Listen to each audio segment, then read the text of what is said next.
What's going on, everybody? RJ Ochoa here from SB Nation's bloggingtheboys.com. Hope all is well wherever you are. Hope you're happy, safe, healthy. Want to wish you a very happy. I learned that this was called this today. Today is Thurby. I think that I'm saying that correctly. It is Thursday of the Kentucky Derby, and apparently I've never been in the Kentucky Derby, but apparently if you're there today, Thursday, May the 1st, 2025, you call it Thurby. So I imagine the people in that area were, to one another all day, like, what's up? Happy Thurby. What's up? Happy Thurby to you. May the Thurby be with you. Stuff like that.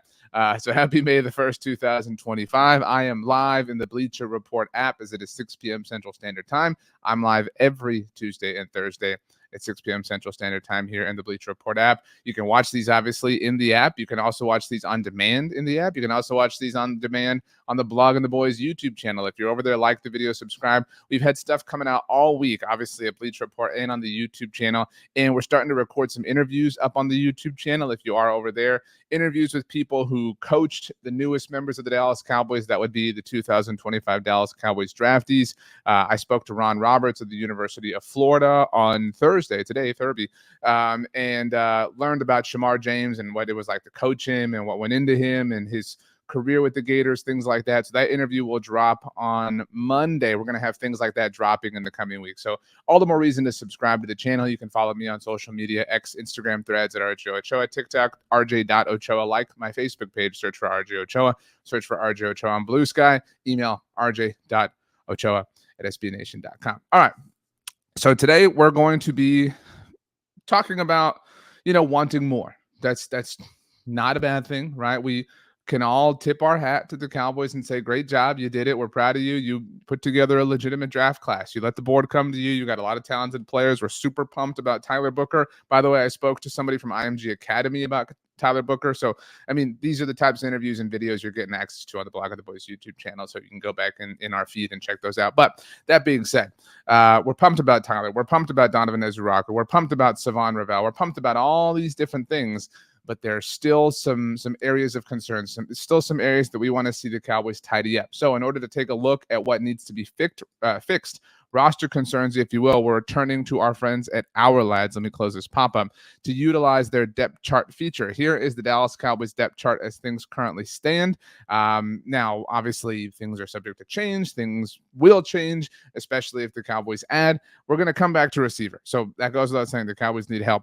I really don't think the Cowboys need help anywhere along the offensive line. I think they've got their starting five on this team. I think they've got their swing tackle on this team. I think they have a lot of lines and points of interior depth. You can find 10, 11 offensive linemen, depending on how you kind of slice the apple, to carry into the regular season on your final 53-man roster. I'm good.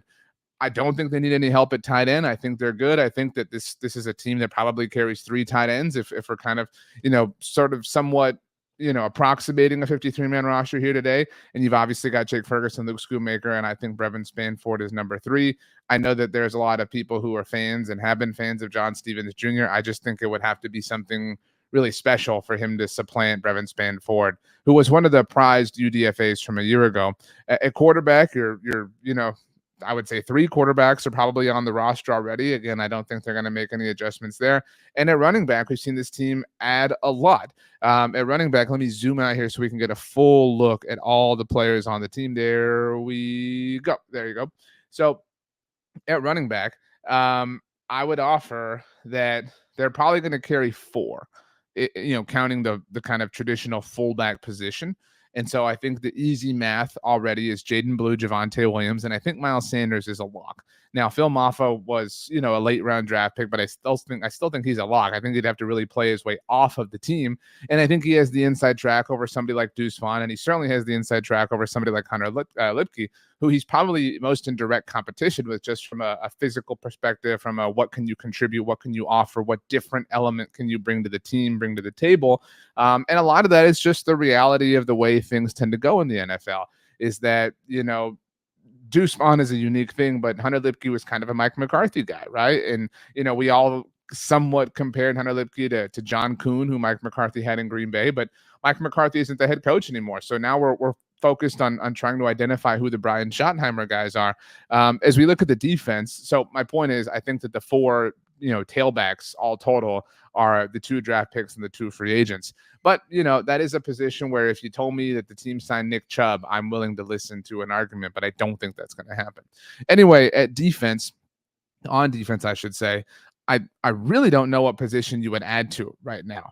I mean, this feels very exciting, and you can see it's very colorful here. These are denotations from our lads in terms of how players have arrived at the team. Blue, normal blue is a normal draft pick or a normal acquisition, a returning player, if you will. Red is an injury concern, but yellow/orange, those are new acquisitions by way of free agency or veteran trades. The purple are draft picks, and the green are undrafted free agents. So you've got a lot of new bodies, a lot of new blood on the defensive side of the ball. I don't know what happened there. That ad really shuffled the side around. That being said, I think if you wanted to add a corner here, I think that would not make me sad, would not make me upset. Now, again, we're somewhat kind of building or about to look at some available free agents, but somewhat kind of building a 53-man roster here today in this conversation. And I would say that, so let's assume Trayvon Diggs is on IR to start the year. Say they carry him initially, they put him on the first 53, and then they immediately IR stash him. So my point is, let's presume that Trayvon Diggs is not one of your corners in week 1 against opponent TBD. This NFL schedule, by the way, comes out less than 2 weeks from now, Wednesday, May the 14th. We'll have it available for you at bloggingtheboys.com, across social media. We'll also, it takes a little bit of time, but we'll have some schedule wallpapers available for you also. So be on the lookout for that at the Blog and the Boys X handle and beyond. That being said, let's kind of find 5 corners. 5 corners from what the Cowboys have going on right now. I think you get there pretty easily, but Deron Bland, I think Kalen Carson, those are the 2 kind of holdovers if we're putting Trayvon Diggs on ice to start the season. Savon Ravel is obviously making the team. Kyer Elam's obviously making the team because they traded for him. They've talked about him a lot. Now we're at 4. And again, they've got to carry, Trayvon initially if they are going to IR stash him. And even if he's going to play, they've obviously got to carry him. So that's 5, somewhat 5. I mean, CJ Goodwin, if you want to technically count him, I don't know why this keeps bumping down, but CJ Goodwin, if you want to count him, I mean, are we saying Josh Butler definitely makes the team? Are we saying I don't think Andrew Booth makes the team? But my point is, like, down near the bottom, I mean, I think even Kalen Carson is probably a name. I know he's a 5th-round pick last year and somebody who the Cowboys traded up for, but I don't think that anybody's overly attached to him, which is why I think if you're identifying areas of potential improvement, I think corner is probably still 1. And some of that is just because we have so many questions about who's going to be healthy, who's going to be available, et cetera, et cetera. But when it comes to things we want to see the Cowboys do, roster wishes, roster, requests, wide receiver reigns supreme. Wide receiver is number 1. We absolutely want to see the Cowboys add a receiver. I don't know anybody who doesn't feel that way. I don't know anyone. If you know of somebody, or if you are the person, please raise your hand. I don't know anyone who's like, I think they're good. Like think about that for a second. Like, think about how difficult it is to get anyone to agree on anything. Like I'm talking, you can't find someone who's like, Friends is an amazing TV show. Nah, it kind of sucks. Seinfeld's better. Game of Thrones. Nah, the ending was terrible. People have just different opinions on music, on life, on whatever. I mean, you get my point. So think about how very, very, very rare it is for everyone in a collective to agree on something. And yet everyone who is in this collective that we're talking about, everyone who is a Dallas Cowboys fan, agrees that the state of the wide receiver position is dire, that they are in need, that they are in sore need of help, that they have to fix this. Again, I would challenge you to find me the person who says, nah, y'all are tripping. I totally trust Jonathan Mingo. I totally trust Jalen Tolbert. Y'all are just being dramatic. And maybe that person exists. I just want to know who they are. I would like to meet them. So that being said, if the Cowboys are going to add to the wide receiver position at this point, now that we're on the other side of the NFL draft, the other side of the top tier levels of free agency, we're well on the other side of that now that it's May the 1st. The only way they're going to be able to do this is, technically by way of veteran acquisition, if that's a trade or a free agent. Now, we talked on Tuesday about Todd Archer's initial report about the AFC North team, and then Diana Rossini's report about how Dallas was somewhat in on George Pickens and how that's been squashed, how George Pickens is probably staying in Pittsburgh anyway. So a trade doesn't seem like it's going to happen. And to be fair, you really don't see many trades on the other side of the NFL draft, just because teams don't want to give away capital that's going to, come into play a year from now. It's a little bit too soon for that. So If the Cowboys are going to add to the receiver room, it's going to come by way of free agency. Nick Harris of the Fort Worth Star-Telegram reported on Tuesday the Cowboys have an interest in bringing Amari Cooper back. Great, awesome. But what if that doesn't work out? What if Amari is not the player? What if it's, somebody else? Who are the names? Who should we be crossing our fingers for, when it's all said and done relative to wide receiver? I'm so happy that you asked. Shout out to Spotrac. These are the available wide receivers in free agency at the moment. Let's center this. There we go. Keenan Allen is the top name. This is previous AAV, by the way, is the final column. That's previous annual average value, what they were making. So you can see Keenan Allen was making a hair over $20 million per year, and Amari Cooper was making $20 million per year.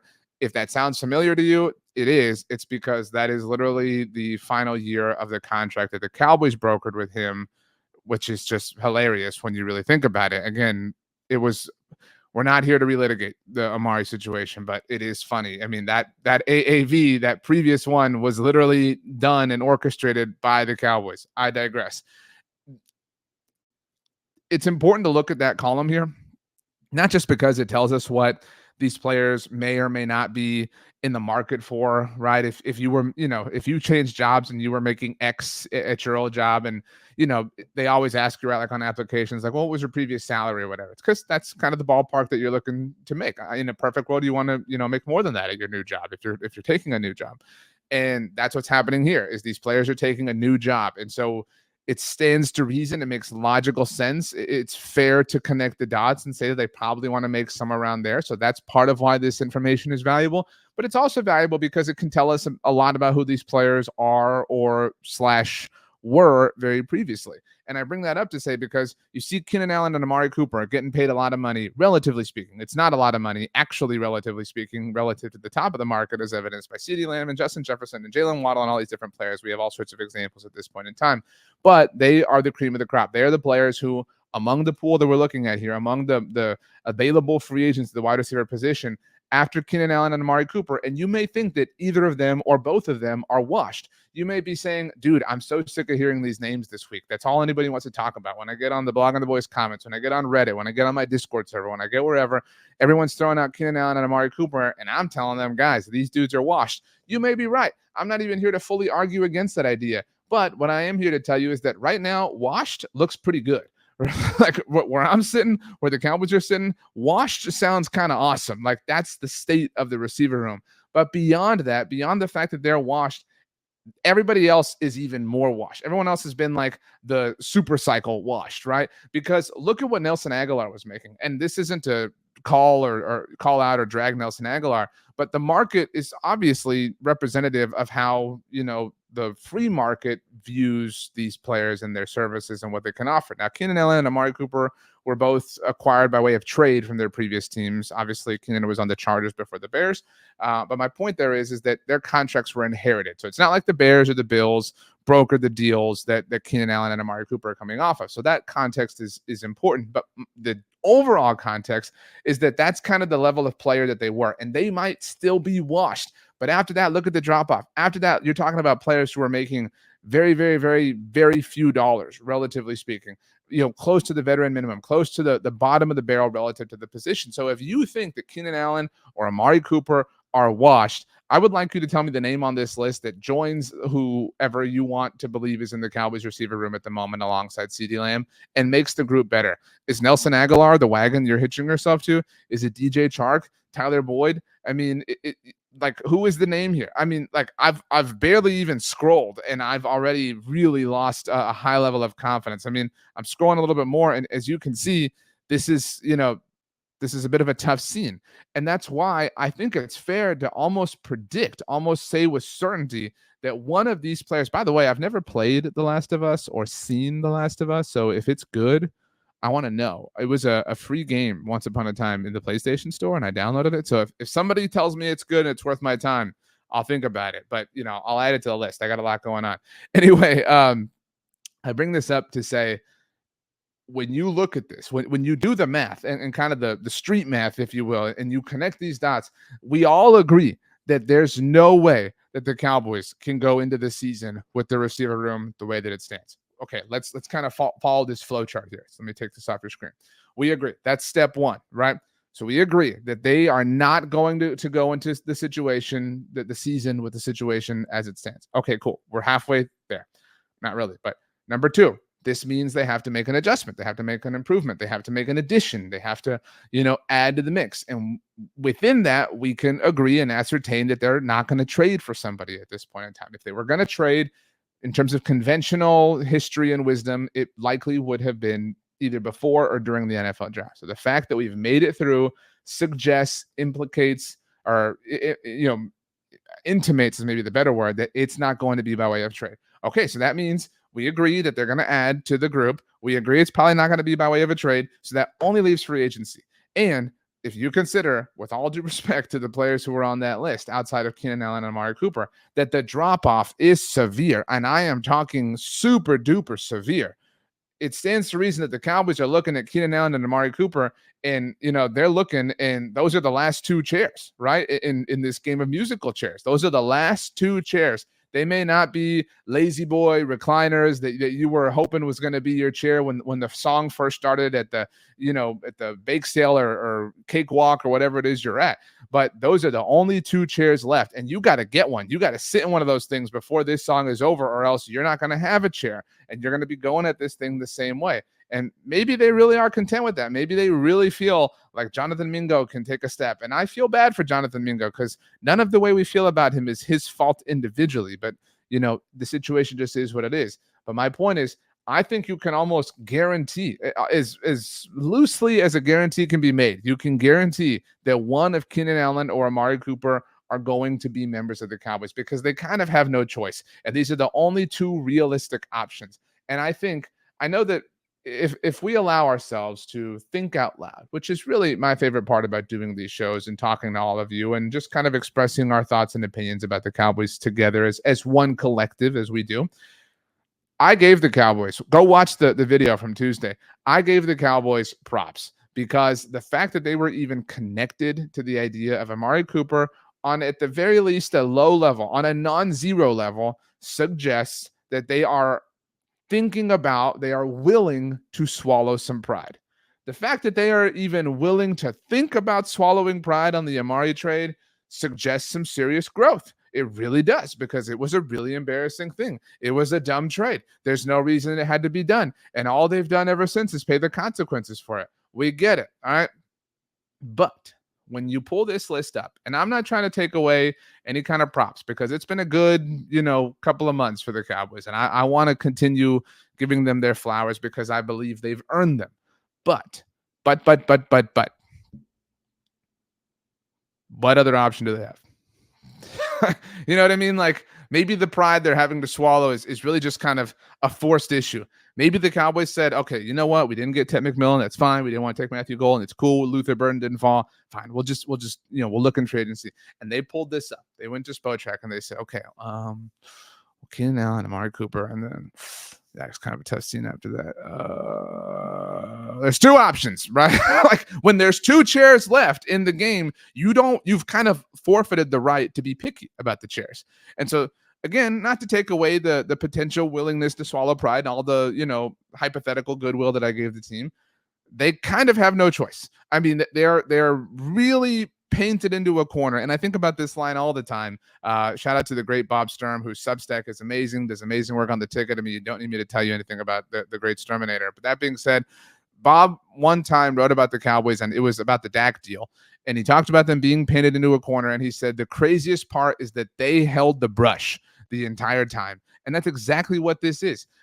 The most average, from a knowledge standpoint, the most casual Dallas Cowboys fan who tell me who it is. Say it out loud. That person's name. Call them out. They can't hear you. All right. Just the person who knows nothing. The person who's always coming to you with questions about the Cowboys, and you know everything because you watch these videos, right? And you follow RJ Ochoa on social media, right? That person, right? That person is saying, dude, we need help at wide receiver, because everyone knows. Everyone understands. The problem is that significant. The problem is that large. The elephant in the room is the room. There's not a singular piece of surface area in the room that is not inhabited by volume in which the elephant lives. The elephant is literally 100% of the volume in the room. Everyone understands the situation. They are that backed up into a corner relative to needing a wide receiver. So they have looked at the Keenan Allen and Amari Cooper situation, and then they've looked at how the next name after them is Nelson Aguilar and have said, dude, we need one of these chairs. We got to get one of these chairs. And so we have a 50-50 shot at this thing. So we kind of have to start making our peace with the fact that we might have to get the chair that we threw out a couple years ago. So yeah, you kind of got to start swallowing some pride. We've all done that. We've all been somewhere in life, whatever the situation was, whatever the relationship or work relationship or school relationship or whatever it was. We've all had to grovel, right? Whatever word you want to use, we've all had to come back and say, I was wrong and you were right. And it sucks. It is not fun. Nobody ever enjoys that. Nobody enjoys that on any level. But the Cowboys have a 50-50 chance of having to do that because you do not want any part of this list. And again, I say that with all due respect after Keenan Allen and Amari Cooper. That's it. That's really what this ultimately comes down to. And again, the title, the subject, the point of this conversation that we're having here today is roster needs. And this is the biggest one. And if you take care of this, even if it's Keenan Allen, even if it's Nelson Aguilar at this point in time, you've raised the bar. You've raised the floor, and we will give you your props. But you got to do it. And if you do the Amari thing, man, we will sing your songs in a very different way.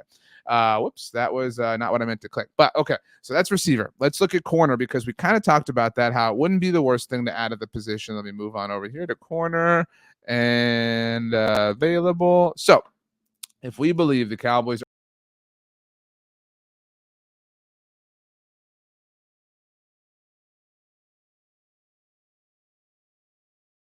internet.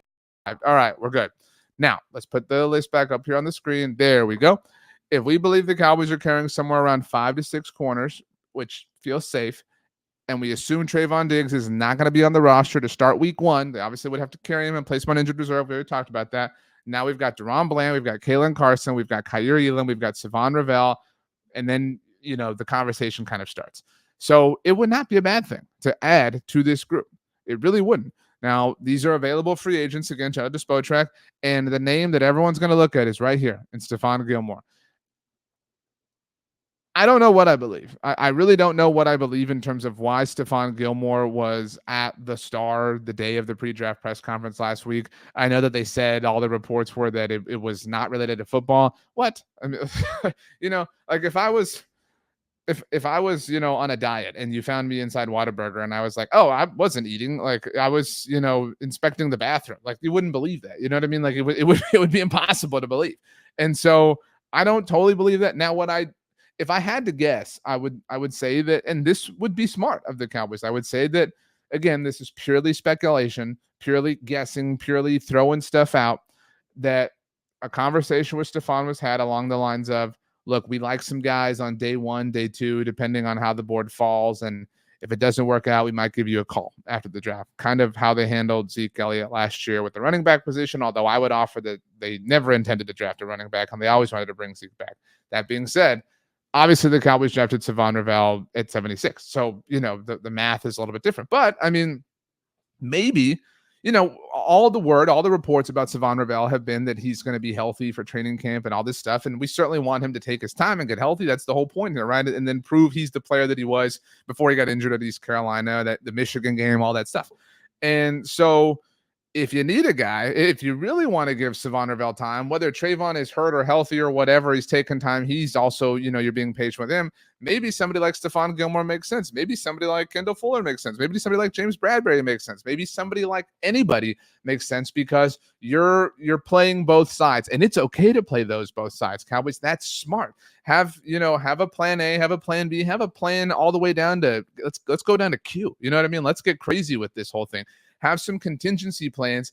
Don't bank on Savon Ravel being ready in July and throwing everything at him right away. Don't bank on Trayvon Diggs being fully healthy. Don't bank on Deron Bland not fracturing his foot again or whatever. We obviously hope that all those players are healthy and available, and that goes without saying, but have some contingency plans. That's all we're saying, because if you do not have those contingency plans, then your cornerback room with one unfortunate blow of the wind will look like your receiver room, which is why we say the things that we say, because those blows of the wind, they happen more often than you'd like. They're not predictable. They're never good, and they take out somebody, and you have to be, willing and ready and able to adjust. And so again, I was in the Whataburger just inspecting the bathroom. I wasn't having a meal. I promise. I'm still on my diet. If Stephon Gilmore was truly at the Star in Frisco for a non-football reason, that is an amazing coincidence. And it is possible in a world of infinite possibilities. But I would really enjoy that idea. Today is May 1st. And if we're sitting here having this conversation 3 months from now on August the 1st, which is my mom's birthday, so happy early birthday, Mom. I love you. If we're having this conversation then and the Cowboys have added again, let's just throw out some names, some familiar friends, some old friends, and Amari Cooper and Stephon Gilmore. In fact, I'll ask you this right now, and it's a rhetorical question because I can't hear you, but you tell me in the comments. If 3 months from now, let's be actual, let's say it. Let's not be afraid to put some names on it. Let's stand on this business. If 3 months from now, Amari Cooper and Stephon Gilmore are both on this Cowboys roster, tell me that you're not hyped. You can't. I promise you, you cannot tell me with a straight face that you would not buy it, that you would not stand up and let Lucy line the ball up and run up and believe that she's going to hold it this time, because I'd be right there with you. I would not be able to contain myself. We have been down so bad that this offseason, as pedestrian as it has been, has felt like a revolution, has felt like the rain falling down and washing over us like one of those waterfalls you see in movies where it's just like cascading down in this beautiful manner. That's what this offseason has felt like. We're drowning in this beautiful waterfall because we were in the desert, parched all of last year and most of the years before that. And obviously last year was just kind of the pinnacle of it all. So if you told me that 3 months from now, we've had everything that we've had to this point, and both Amari Cooper and Stephon Gilmore were on this team, dude, I mean, man, I would be pretty pumped. And it doesn't even have to be those two players, to be quite honest with you. If it were Keenan Allen and James Bradbury, I would feel similarly pumped. Obviously, there's a bit of nostalgia to Gilmore and to Cooper. But if you address these two positions, and I don't even need the corner quite yet, to be quite honest with you. I only brought that up here today because we're examining all hypotheticals. My nose itches. Goodness gracious. We're examining all hypotheticals, all possibilities. Right now is the time to identify these issues. Right now is the time to, you're about to drive this car off the lot. You know what I mean? Like when you go rent a car and they're like, well, check it out. Make sure there's no dents and no scuffs or anything like that. So right now we're looking around saying, oh man, this roster, this wide receiver spot is pretty tough. And then we got over here. We're like, well, I'm concerned about the wide receiver stuff over there. But did you see this? See this corner room? I think just did you write this down? Did you put this in your notes? Can you send me this in the email? Can you take a picture and send it? So I have a paper trail. You know what I mean? That's what we're doing here. We're inspecting this thing before we drive off, so that if we run into issues on the road, if something happens, if there's a crazy blow of the wind that blows a rock on the windshield or something like that, and it happens or whatever, something happens, we do not want the rental company to come back and tell us, dude, this wasn't on here when you drove it off the lot, and now you owe us. You owe us $1 million for this rental car. I really got lost in the analogy, but you get my point. And so we're doing the inspection right now, and you still have the time. You have not gotten in the car yet. You have not driven off the lot. You still have time to assess, understand, make your notes, talk about things, maybe even get in a different car. That's, that doesn't really work here relative to the analogy and the roster and all that stuff, but I think you get my point. So wide receiver, corner, these are the two positions. I'm good everywhere else. I truly am. I really am fantastic outside of the itch on my face. I don't know what's going on here, but either way, I'm very, very, very good and content with what the Cowboys have done all over the roster outside of these two spots. These two places must be addressed. Now, to be clear, wide receiver is like problem on a list of 10, it's 1 through 8, right?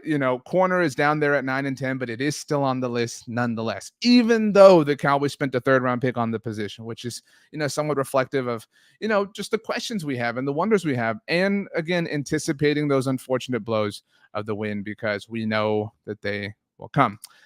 My name is RJ Ochoa, even though I had that itch on my face. And you can follow me on social media, X, Instagram, Threads, at RJ Ochoa. Like my Facebook page, just search for RJ Ochoa. You can like it. You can follow me on Blue Sky, search for RJ Ochoa. Did I say TikTok? I know it's on the screen, RJ.Ochoa. Speaking of your screen, if you're watching in the Bleacher Report app, you can follow me there right down below. I'm live every Tuesday and Thursday at 6 p.m. Central Standard Time. They're available on demand, as mentioned. They're always available on the Blogging the Boys YouTube channel, along with all the other video content that I do. So if you are on the tube of views, Love you. Like the video. Subscribe. Got what do we have coming out on Friday? We got an interview with Alex Smith coming out on Friday. We talk about Dak Prescott. It's awesome. So that is going to be dropping on Friday on the Blog of the Boys YouTube channel. You can read all my work, all the work of our fantastic staff at blogoftheboys.com. And yeah, I think that about covers it. So I hope you enjoyed the first week post NFL draft. And I hope that whatever you eat next is delicious and nutritious. And I hope it just is perfect and hits the spot. Thank you so much, everybody, for hanging out. We will see you next time.